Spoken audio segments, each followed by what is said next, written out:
astro.com.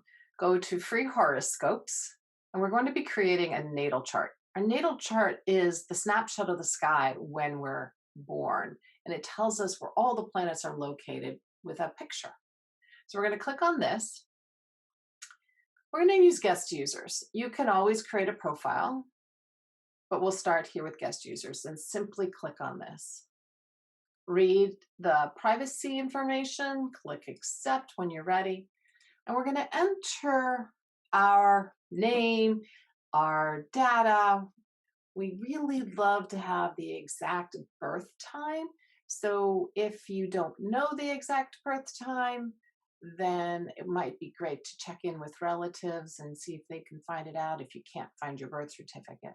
So I'm just going to make up a name and a birth chart. So I'm calling this birth chart Ophelia.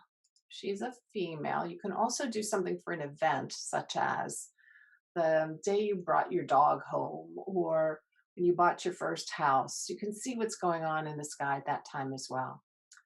Let's see, I'm going to make this January 12th, 1989, very random.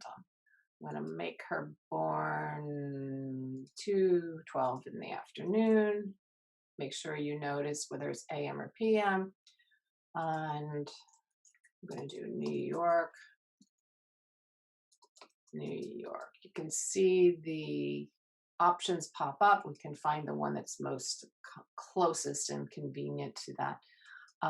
Sometimes it'll be exact. Sometimes some cities you might have to get pretty close, but not exact. And sometimes it can change the data a little bit. So this is what we've got. It's a little small here, so I'm going to click on this one more time.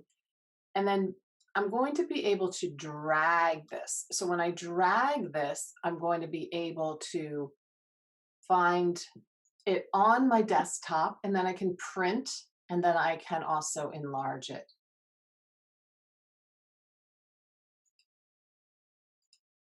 So I have dragged it to the desktop. I've enlarged it, just kind of pulling on the corner to be able to see a little bit easier. And of course, again, you can click on print on your desktop or laptop and be able to print this.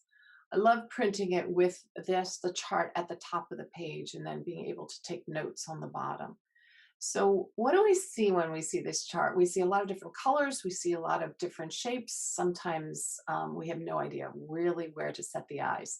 So again, imagine that this is your birth bed, wherever you are in the world at the time of your birth. The sky is highlighted and there's a snapshot taken. So the first thing we want to really find out is, where's the sun, where's the moon, and what is the rising sign? So we start with the sun. The sun is shaped with the circle with a dot in the middle, sun, and we know it's in Capricorn at 22 degrees. So we're going to find that circle with the dot in the middle. Now, assuming this is Capricorn, because we just read that, and if maybe you know this glyph shape, then you'll also know that as well. We also know that we've got 4 different colors here. Green represents earth, yellow represents air, blue represents water, and red represents fire. So the elements play an important part. There's many layers to looking at a chart. So what we've learned so far is the sun is in Capricorn in an earth sign. What does earth mean?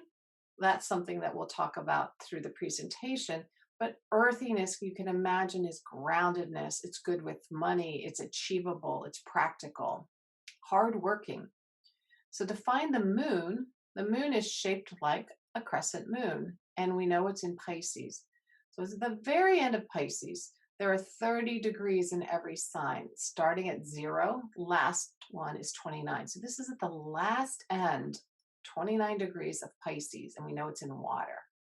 What we know about Pisces is it's like the ocean. This is a water sign that is very vast in nature, so emotions can really come into the person. The moon represents the emotional or inner world. So there's tons of emotions, an ocean worth of emotions, sometimes a tidal wave of emotions. So this person that we've just made up has that quality to them. So Pisces, moon, Capricorn, sun. The last piece of the information that we're looking for is the AC, the ascendant or the rising sign. And this is Gemini. So it's right here. This is the part of the chart that says at the time of birth, what was rising in the sky was the constellation of Gemini. Gemini is air. Gemini is talking. Gemini is wanting to do many things at the same time. This is the multitasker, the person who's just a social butterfly and can talk to this person and interact with this one. And life is so much fun. It's a very light feeling. So looking at just these three pieces already gives us far more description than what we would be is if we looked up Capricorn in the newspaper and found out what the horoscope is, because we are a different flavor already just by looking at these three pieces. The next piece of information that we would look at is what is influencing the sun, the moon, and the rising sign. What else is going on in the chart? And so we see these indications of red lines and blue lines. They tell us that there is communication between planets. For instance, the sun is talking to this planet, which we now know is Mars, and Mars is in Aries. So it adds a little bit of fire, a little bit of faster pace. Mars is how we act, how we create movement. It is fast. Mars is just get to the point in that fire sign of Aries. Get to the point before I get bored and want to move on. I need to move my body. I need to get physical. And it comes at a little bit more of odds. So sometimes lines indicate that there's an easy relationship and sometimes indicates that there's some tension in the relationship. And that's one way of diving into the chart deeper. We can also look at the location. So there are numbers here on the inside of the chart. There are 12. These are responding to the houses. Houses are areas in someone's life. For instance, there is the house of relationships. House number 7 is about partnerships, relationships. It's about finding harmony. And there are 3 planets in here. We call that something. We call it a stellium. When there's 3 or more planets in a sign or in a house, we can feel that energy concentration. So this person will have some need to figure out partnerships and relationships in this time. There are always high roads and low roads too of signs.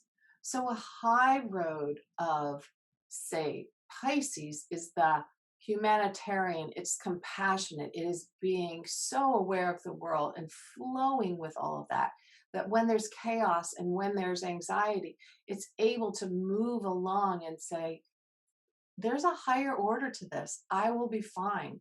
The low road can be life is overwhelming. I need to curl up and take some time for myself, which isn't a bad thing, but it's something that could, if it went on for days and days, be somewhat depressive.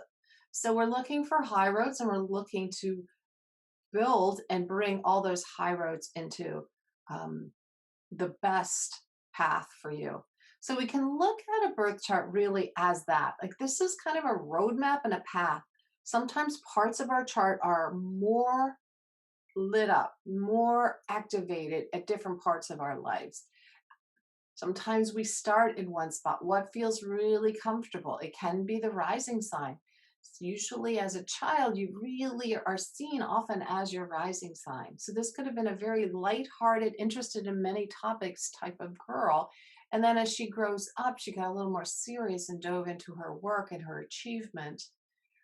And then maybe shuttered herself away a little bit while she was dealing with emotions in those teenage years. Now, maybe as a little bit older, 1989, so she's coming into her 30s, she's able to find a more balance in this life. So here is how you create a birth chart, much more layered than, much more nuanced than what we think of when we think of the horoscopes in the paper. We can dive on further. One more point I want to make is we talked a little bit about the sun, we talked a bit about the moon, we talked about Mars. These first 5 planets here are what we call the personal planets. We also have Mercury, which is how we think, how we communicate, um, how we understand others. So everybody else might have a different Mercury placement, and we learn that we think and speak a lot differently than somebody else. And then Venus is about how we love, what we love. And so when these five planets are in connection with what's going on in the sky now, or what's going on within the birth chart, they become very influenced, and that changes sort of the dynamic of how these are presented. So again, nothing is very straightforward. There's a lot more layers. The five planets that come after that are a little further away in the galaxy. So they have strong influences. They move a little slower, so they might stay around for a while, but they're not necessarily going to feel personal to us unless they are affecting one of the five personal planets. So, to dive into your chart is really a great experience. Whether you pick up a book and you start to identify each of the pieces, whether you take a course and really begin to learn how to do this, or find somebody to do a reading. Check out some of the astrologers on deborahsilvermanastrology.com. Um, my name's Deb, in case you want to find me.